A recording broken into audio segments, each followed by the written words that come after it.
Welcome to KBTE teacher education channel. మనం ఈ క్లాస్లో BEd subject sociological perspectives of education అనే సబ్జెక్ట్ నుంచి విద్య ప్రపంచీకరణ లాభాలు అనేటువంటి టాపిక్ గురించి నేర్చుకుందాం. ఆల్రెడీ మనం ఇంతకుముందు వీడియోలో విద్యా ప్రపంచీకరణ అంటే ఏమిటి, విద్య అభివృద్ధిలో ప్రపంచీకరణ ఎలాంటి పాత్ర పోషిస్తుంది, భారతదేశంలో ప్రపంచీకరణ యొక్క పాత్ర, అదేవిధంగా విద్యా ప్రపంచీకరణ యొక్క ముఖ్యమైనటువంటి లక్ష్యాలు అనేటువంటి అంశం గురించి నేర్చుకున్నాం. మనం ఈ క్లాస్లో విద్యా ప్రపంచీకరణ, ఒకవేళ విద్య అన్నది ప్రపంచీకరణం చెందితే, ప్రపంచీకరణలో భాగంగా విద్య అన్నది అభివృద్ధి చెందితే అది ప్రపంచంలో ఉన్నటువంటి దేశాలకు, ముఖ్యంగా వెనకబడినటువంటి దేశాలకు ఎలాంటి లాభాలు ఉంటాయి. దీంట్లో నంబర్ 1, అభివృద్ధి చెందినటువంటి దేశాలు ఖచ్చితంగా శాస్త్రం పరంగా సాంకేతిక పరంగా అభివృద్ధి చెంది ఉంటాయి.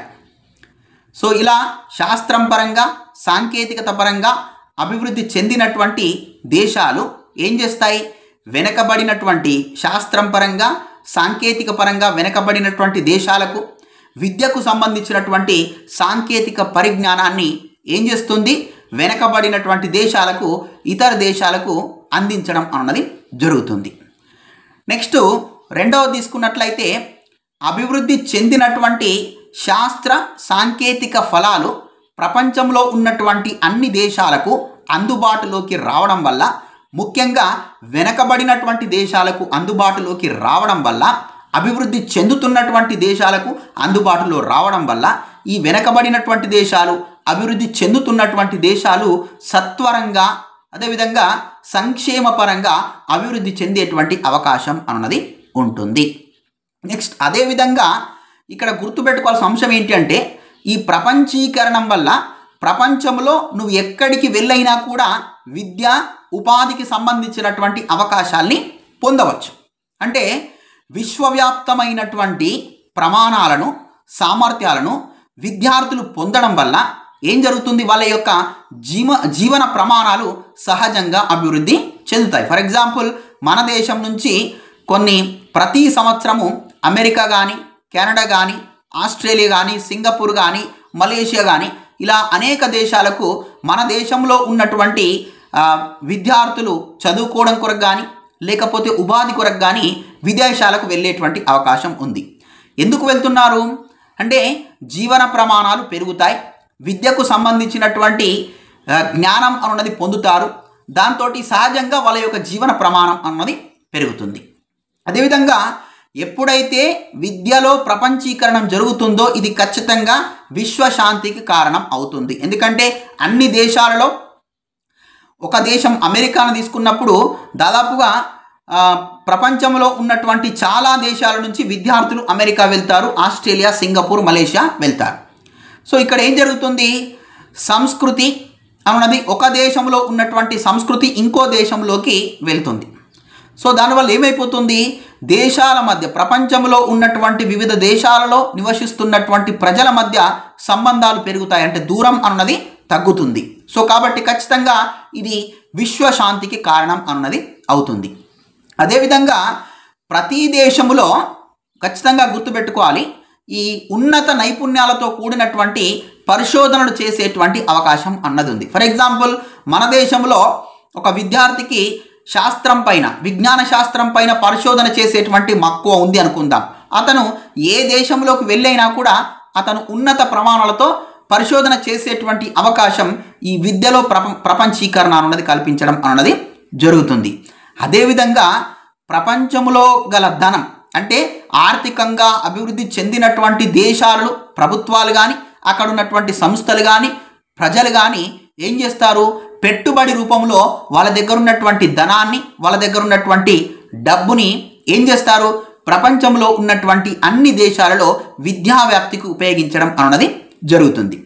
అయితే ఇక్కడ మనకు భారతదేశాన్ని తీసుకున్నప్పుడు ఈ ప్రపంచీకరణ వల్ల వివిధ దేశాలకు సంబంధించినటువంటి విశ్వవిద్యాలయాలు, విద్యా సంస్థలు మన దేశంలో ఏర్పడడానికి వీలు ఏర్పడి మన దేశానికి సంబంధించినటువంటి విదేశీ మారక నిల్వలు ఎక్కువ అయ్యేటువంటి అవకాశం అన్నది ఉంటుంది. అంటే ఏ దేశంలో అయితే విదేశీ మారక నిల్వలు పెరుగుతాయో ఆ దేశం అన్నది అభివృద్ధి చెందినటువంటి దేశంగా మనం పరిగణించవచ్చు. సో మన దేశం ఇప్పటికి కూడా అభివృద్ధి చెందుతున్నటువంటి దేశంగా ఉంది, కానీ అభివృద్ధి చెందినటువంటి దేశంగా మారడం లేదు. అంటే ఇప్పుడున్నటువంటి ప్రపంచ ఆర్థిక వ్యవస్థలో 5వ అతిపెద్ద ఆర్థిక వ్యవస్థగా భారతదేశం ఏర్పడింది.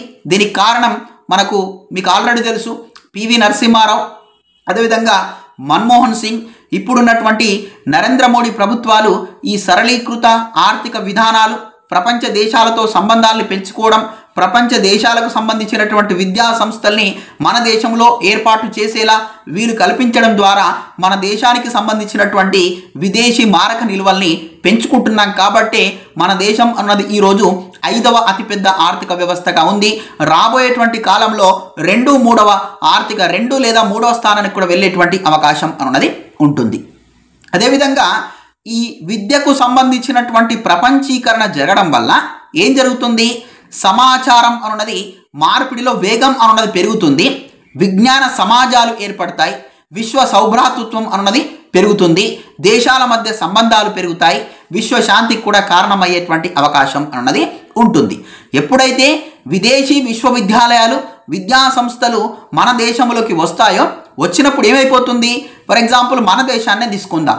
సో మన దేశంలో విదేశానికి సంబంధించినటువంటి ప్రపంచంలో ఉన్నటువంటి అభివృద్ధి చెందుతున్నటువంటి దేశాలు అక్కడి నుంచి వాళ్ళు ఇక్కడికి వచ్చి విద్యా సంస్థల్ని ఏర్పాటు చేసినప్పుడు, విశ్వవిద్యాలయాన్ని ఏర్పాటు చేసినప్పుడు మన దేశంలో ఉన్నటువంటి విద్యార్థులకు తక్కువ ఖర్చుతో విద్య అన్నది అందుబాటులోకి వస్తుంది. కాబట్టి ఎక్కువ మంది విద్యావంతులు అయ్యేటువంటి అవకాశం కూడా ఉంటుంది.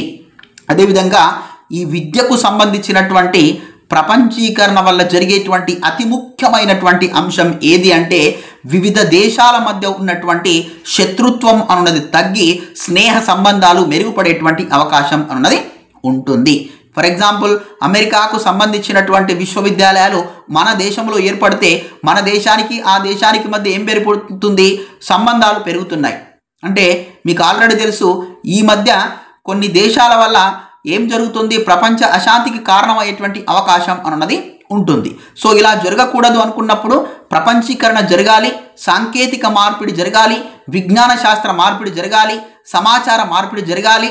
అలా జరుగుతున్నప్పుడు మాత్రమే ప్రపంచ దేశాల మధ్య సంబంధాలు పెరిగేటువంటి అవకాశం అన్నది ఉంటుంది. అదేవిధంగా ఎప్పుడైతే విద్య అన్నది విశ్వవ్యాప్తం అవుతుందో, ప్రపంచీకరణంగా మారుతుందో, అప్పుడు ఖచ్చితంగా ప్రతి దేశం అన్నది ఆర్థికంగా అభివృద్ధి చెందుతుంది. ఎందుకంటే మన దేశంలో విశ్వవిద్యాలయాలు ఏర్పడడం వల్ల అనేక మంది భారతదేశంలో ఉన్నటువంటి వ్యక్తులకు ఉపాధి జరుగుతుంది. అదేవిధంగా అందులో చదువుకున్నటువంటి విద్యార్థులు ఉద్యోగవంతులుగా, వ్యాపారవేత్తలుగా, ఉపాధిని తమకు తాముగా పొందేటువంటి వ్యక్తులుగా మారేటువంటి అవకాశం అన్నది ఉంటుంది. కాబట్టి ఆ దేశం అన్నది ఆర్థికంగా అభివృద్ధి చెందేటువంటి అవకాశం అన్నది ఉంటుంది. అదేవిధంగా వివిధ దేశాల రక్షణకు వెచ్చించేటువంటి వ్యయాన్ని, ఎప్పుడైతే విద్య ప్రపంచీకరణ జరుగుతుందో శాంతి అన్నది శాంతికి కారణమవుతుంది. కాబట్టి ఇప్పుడున్నటువంటి పరిస్థితులలో చాలా దేశాలు ఏం చేస్తున్నాయి? రక్షణకు సంబంధించినటువంటి వ్యయాన్ని ఎక్కువ పెడుతుంది. ఈవెన్ మన దేశం కూడా. ఎందుకంటే చుట్టూ ఉన్నటువంటి దేశాల వల్ల ఎప్పుడైనా హాని జరగచ్చు అనేటువంటి ఉద్దేశంతో మనం ఏం చేస్తున్నాం? మన దేశం యొక్క సైనిక సామర్థ్యాన్ని పెంచుకుంటున్నాం. ఆ పెంచుకోవడంలో భాగంగా ఏం చేస్తున్నాం? ఖర్చులు పెంచుకుంటున్నాం. సో ఎప్పుడైతే విశ్వవిద్యాలయాల స్థాపన జరుగుతుందో, ఇతర దేశాలకు సంబంధించినటువంటి విశ్వవిద్యాలయాల యొక్క స్థాపన మన దేశంలో జరుగుతుందో, అప్పుడు ఏం జరగచ్చు? రక్షణ పైన వ్యయాన్ని తగ్గించవచ్చు.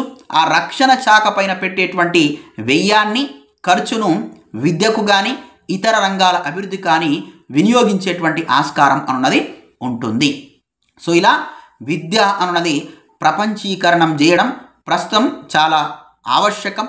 ప్రపంచీకరణ జరగకుండా ఆర్థికంగా దేశాలు అభివృద్ధి చెందేటువంటి అవకాశం లేదు. కాబట్టి ప్రపంచంలో ఉన్నటువంటి అన్ని దేశాలు వరల్డ్ ట్రేడ్ ఆర్గనైజేషన్తో పాటు యునైటెడ్ నేషన్స్ ఆర్గనైజేషన్ యొక్క సహాయంతో ప్రపంచంలో ఉన్నటువంటి అన్ని దేశాల మధ్య విద్యా వ్యాప్తి, సాంకేతిక వ్యాప్తి, విజ్ఞాన వ్యాప్తి అనే అంశాల్ని తీసుకోవడం ద్వారా ప్రపంచం యొక్క అభివృద్ధికి, ప్రపంచం యొక్క శాంతికి కారణమయ్యేటువంటి అవకాశం అన్నది ఉంటుంది.